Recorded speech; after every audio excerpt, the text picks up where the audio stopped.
you're awake. How about that? Whoa, easy there, easy. You've been out cold a couple of days now. Why don't you just relax a second? Get your bearings. Let's see what the damage is. How about your name? Can you tell me your name? I can't say it's what I'd have picked for you, but if that's your name, that's your name. I'm Doc Mitchell. Welcome to Goodsprings. Now, I hope you don't mind, but I had to go rooting around there in your noggin to pull all the bits of lead out. I take pride in my needlework, but you'd better tell me if I left anything out of place. How'd I do? Well, I got most of it right anyway. Stuff that mattered. Okay, no sense keeping you in bed anymore. Let's see if we can get you on your feet.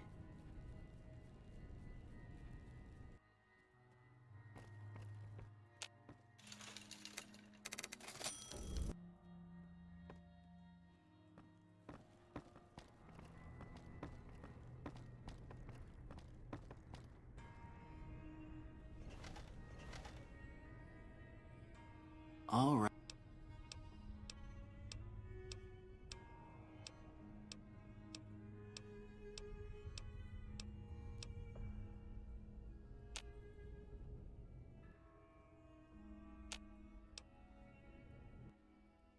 Come with me, I'll see you out.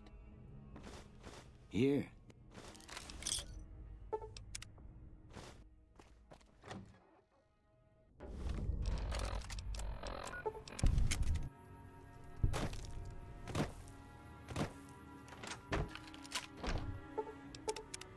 You must be the one Doc...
Howdy, friend.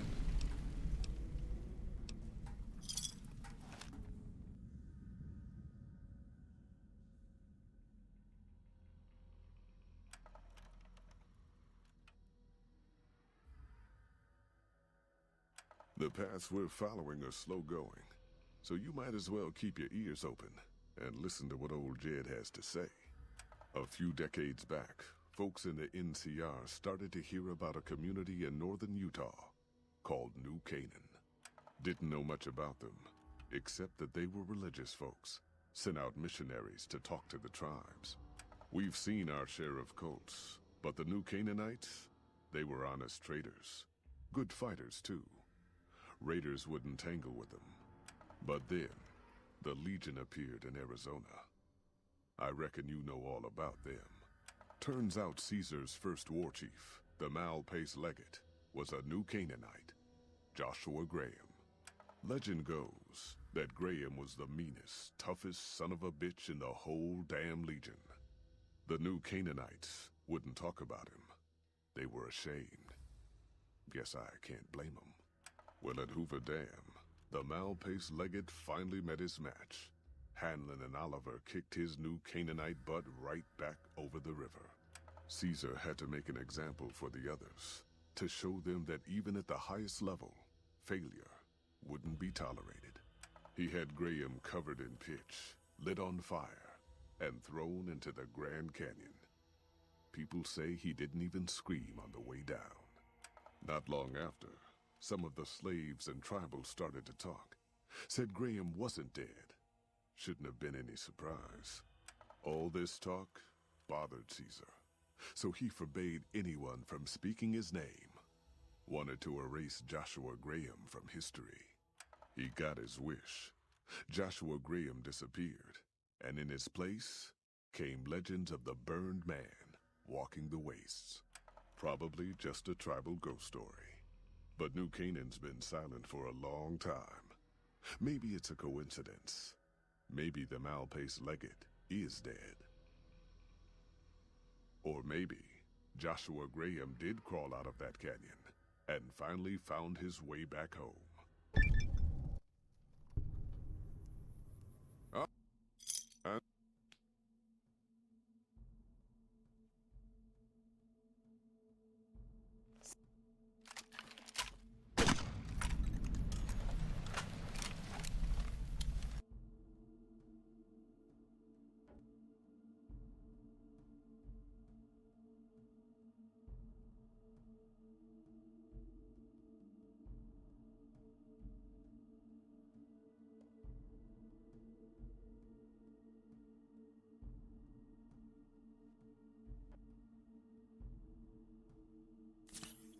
Me case.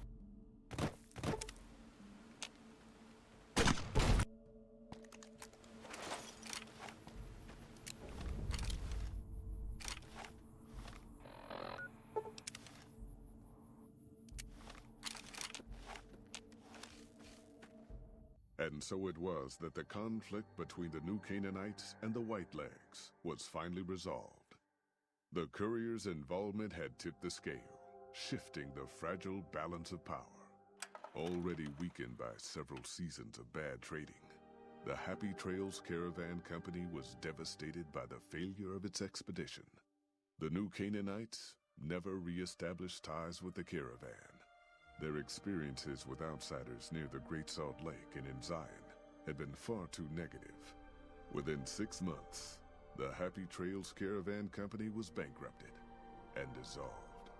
And with that, the courier walked out of the history of the tribes of Zion and back to the gathering storm of the Mojave Wasteland.